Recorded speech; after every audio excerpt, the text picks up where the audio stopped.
నష్టపోతున్నామో 3 నెలలనే చూపించిండు వాడు. 3 నెలలనే చూపించిండు. ఇలా వాస్తవానికి కేసీఆర్ ఉండుంటే నాగార్జున సాగర్ ఎడమ కాలువ పైన కావచ్చు, లో లెవెల్ కెనాల్ కావచ్చు, ఎస్ఎల్బిసి కింద కావచ్చు, 1 ఎకరం అంటే 1 ఎకరం కూడా ఎండిపోనిచ్చేవాడు కాదు కేసీఆర్ ఉంటే. అది చేసి చూపించినాం మనం.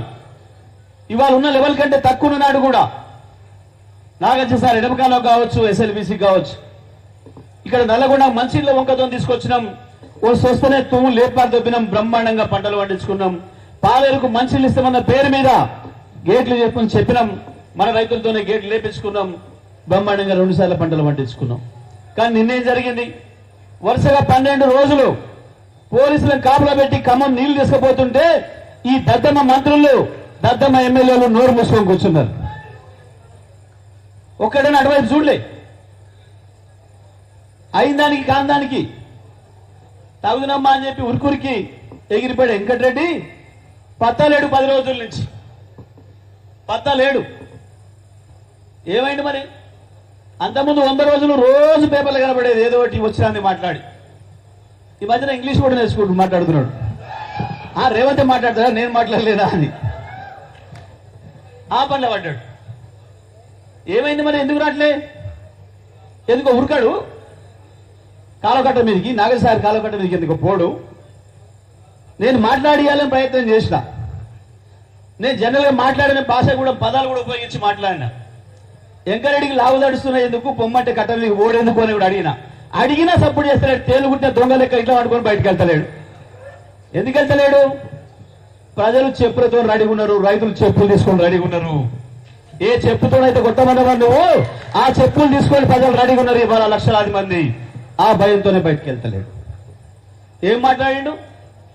ఆ మిల్లు ముందట రైతులు ఆపి, సార్ 2700 కొన్నారు మొన్నటిదాకా, ఇవాళ 2700 చేసిండ్రు, మాట్లాడాలి నువ్వు అని అంటే ఫోన్ తీసి, ఓ కలెక్టర్ ఎంబడే మిల్లు మూసాయి అన్నాడు. ఈ అసుడబోయిన వాడు ఇంకా 100 నాకు ఇచ్చిండు. ఏం పీక్కుంటావో పీకోపోమన్నాడు. సప్పుడు లేదు. ఎందుకు లేదనుకుంటున్నారు?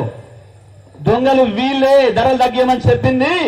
ఎందుకంటే ఒక్కొక్క మిల్లుని కాడ 2 కోట్లు 3 కోట్లు దొబ్బిరు. ఒక్కొక్క మిల్లు కాడ 2 కోట్లు 3 కోట్లు దొబ్బి వాళ్ళని భయపెట్టించి బ్లాక్మెయిల్ చేసి, ఆ పైసలు ఎట్లా రావాలంటే ఇట్లా వసూలు చేసుకొని రైతుల పొట్ట కొట్టండి, రైతుల జేబులు కొట్టండి అని చెప్పి దుర్మార్గంగా రైతుల ఉసురు తీస్తున్న, రైతుల రక్తం తాగుతున్న ప్రభుత్వంగా నిరూపించుకున్నారు ఇవాళ 3 నెలల్లోనే ఈ దొంగలు. ఇది జరుగుతున్నది. ఈ విషయాన్ని ప్రజలకు చెప్పాలి, ఈ విషయాన్ని రైతులకు అర్థం చేయించాలి మనం. ఇది మన బాధ్యత. ఇవాళ మనం మీటింగ్ పెట్టుకున్న ఉద్దేశం అది. కేసీఆర్ గారు ఏదైతే చెప్పిండో, ఏదైతే ధైర్యం ఇచ్చిండో, దాన్ని తీసుకొని మనం గ్రామాలకు వెళ్ళి అడగాలి. పంచాయతీ లేదు, కొట్లాడలేదు, కూర్చున్న కానే పెట్టాలి.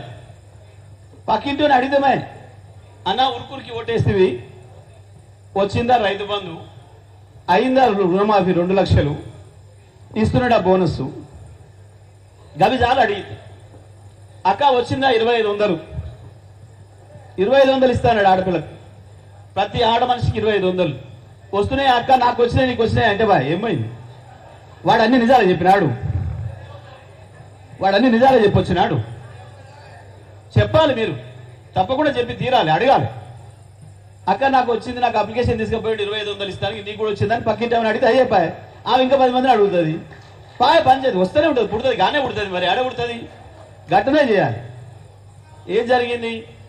వ్యవసాయ కూలీలకు నెలకు సంవత్సరానికి 12,000 ఇస్తా అన్నాడు. పోవాలి, ఇప్పుడు జరుగుతుంది. వ్యవసాయ కూలీ పోతున్నారు, ఎన్ఆర్జీఎస్ పనిలో పోతున్నారు. ఆడికే పోయి కూర్చోవాలి మనం కూడా. ఏమైందన్నా 12,000 ఏమైనా తీసుకురా నీకు ఆయుధం